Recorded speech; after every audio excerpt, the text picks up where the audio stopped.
The Air Show by Barry Mahoney. Phew, thank goodness that's over for another year. Yes, I've said it, and I know that it may upset many people, but that's the way I feel about it, and I've avoided mentioning it in the past, but it's now time to speak out. From a purely selfish point of view, the noise has been awful. The dog and cat were terrified. It's impossible to drive into the town as all the roads are closed to cars for 3 days. Car parks have been turned into emergency helicopter landing pads, and roadside parking of any kind, if you manage to get into town, is banned for 3 days. In addition, disabled parking at the railway station is no more, and disabled access is restricted. I'm told that it's all a safety precaution, should there be an incident with an aircraft crashing into the crowd.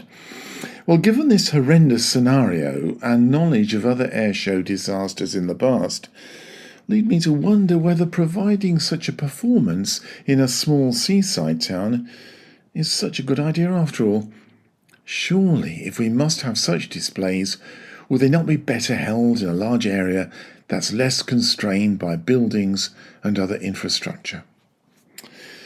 Looking at the broader issues, is it right for aircraft to be joyriding the skies in a show of machismo during the climate crisis?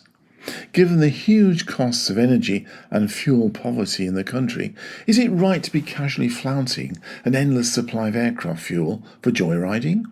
What about pollution of both the atmosphere and noise? Yes, the pilots are well trained, gifted, and very clever individuals, but hopefully the public are aware that such displays are basically another recruitment tool, along with Armed Services Day, for military service.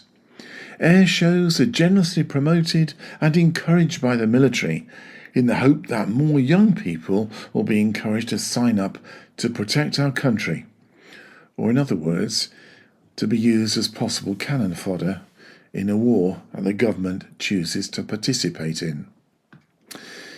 It concerns me to hear the jingoistic and imperialistic slogans and comments, such as the Britain does it best mentality, much favoured by Brexiteers and others who've an excessive nationalistic agenda. Do we really need renderings of Land of Hope and Glory, Rule Britannia, and the Dambusters theme?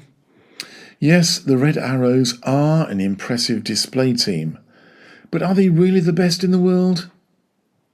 Well, I can tell you, they are not. Closed minds lead to such distorted comments from people who think they know, but they don't. The Spanish military aerobatic team, the Patrulla Aguila, the Eagle Patrol, are most impressive, as are their French and German counterparts. Don't let us also forget that the USA, Canada, Sweden, Pakistan, and even Ireland all do a fair job of showing off their display teams. I watched the huge numbers of people heading to the beach, clad in the skimpiest of summer clothing and sun hats. Many were carrying bags of food, crates of beer, and suntan oil to sustain them through what will be a very long day. Thankfully, the sun was shining, which may or may not be of benefit during those long hours peering into the sky to see the next display. The beach and promenade were already packed, and finding a space would be difficult for those arriving late. The only way to get into the town was by walking or by getting a train or bus. Hordes of bodies were being disgorged from coaches and buses in the centre of the town. It would be a most enjoyable day and create memories for many.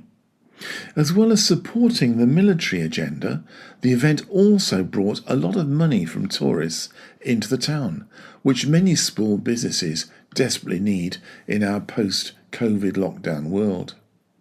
There would be sunburn, food poisoning, and hangovers to deal with, but nevertheless it had been a most enjoyable day. Some of us are just very pleased it's all over for another year.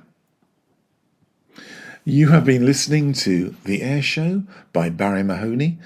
If you'd like to find out more about me and my books, please go to my website www.barrymahoney.com, and thank you for listening.